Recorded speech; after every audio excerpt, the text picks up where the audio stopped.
realmente, o que a gente percebe ao olhar para a política externa brasileira hoje é que, de fato, a gente pode dizer que a política externa do Bolsonaro, com o chanceler Ernesto Araújo à frente, ela foi, de fato, muito eficiente naquilo que ela quis, naquilo que ela se propôs, né, que foi justamente tornar o Brasil um pária internacional. Né? De fato, o Brasil hoje é um pária internacional, é um país que ele é isolado, né, que ele é alijado, né, das grandes discussões internacionais, não participa, não senta à mesa mais, né, das grandes negociações, dos temas e dos desafios globais, contrariando toda uma tradição e uma construção da política externa brasileira que foi permanente nos últimos, a gente pode falar aí, pelo menos nos últimos 30 anos, né? Então, o que a gente percebe quando a gente analisa a política externa brasileira é que houve uma desconstrução, digamos assim, de vários pilares, né, pelos quais o Brasil foi reconhecido e era internacionalmente em termos da sua política externa, né. Um exemplo que a gente pode dar para materializar essa perspectiva que eu estou passando é justamente se a gente for olhar qual foi a atuação do Brasil ou o papel do Brasil na pandemia, né? Pensando na pandemia aí como um desafio global do nosso tempo, né, do nosso período e do período Bolsonaro, né, do governo Bolsonaro. Talvez, nesses 2 anos de governo Bolsonaro, o maior desafio em termos de política externa que se apresentou foi justamente a questão da pandemia, né, e a gente sabe que a pandemia, pelo seu caráter global, pelo seu caráter internacionalizado, né, porque é uma pandemia, enfim, né, ela necessita soluções e ajustes que não são unilaterais para serem solucionados, né, ainda mais pensando as condições do nosso país, né, ou seja, carecemos de questões tecnológicas para a fabricação de vacinas, né, então, ou seja, seria necessário uma articulação, uma cooperação, né, o multilateralismo para resolver essa questão, né? E qual foi a resposta que a política externa do governo Bolsonaro deu em relação a esse desafio? A pior possível,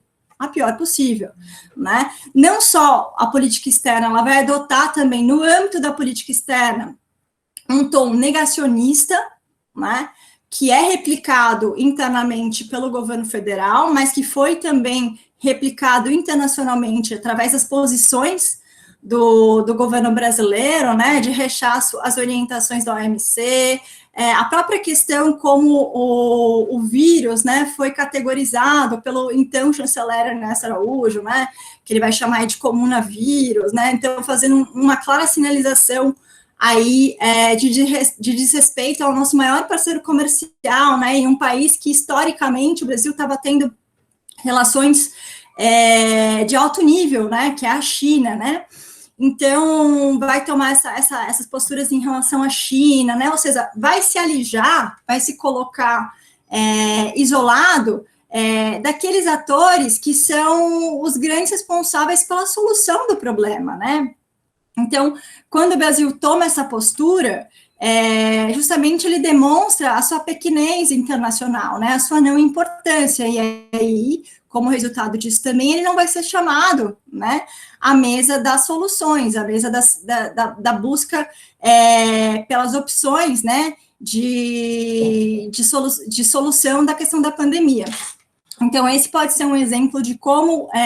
sistematicamente, a política externa do governo Bolsonaro, ela vai reduzindo, né, a importância do Brasil como um país protagonista, né, no cenário internacional e no cenário regional também, né, porque nesse cenário também, a própria integração regional, ela é desidratada, ela é abandonada, né, e, por exemplo, se a gente for pensar essa mesma questão da pandemia, né, a Unasul, ela tinha, né,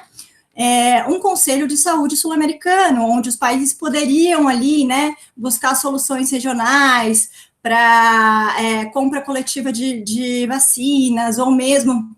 num processo de um país ceder para outro país as vacinas, que a gente viu que não ocorreu também essa articulação,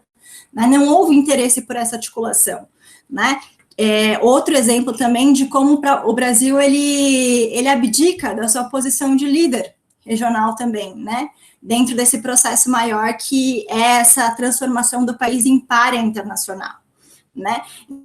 Então, de fato, a gente vê, como eu falei para você, uma desconstrução, uma destruição de pilares tradicionais da política externa brasileira, como o multilateralismo, como o respeito aos direitos humanos, como o universalismo, que são características permanentes na política externa brasileira, mesmo com alteração de governos nas mais variadas linhas político-ideológicas, né?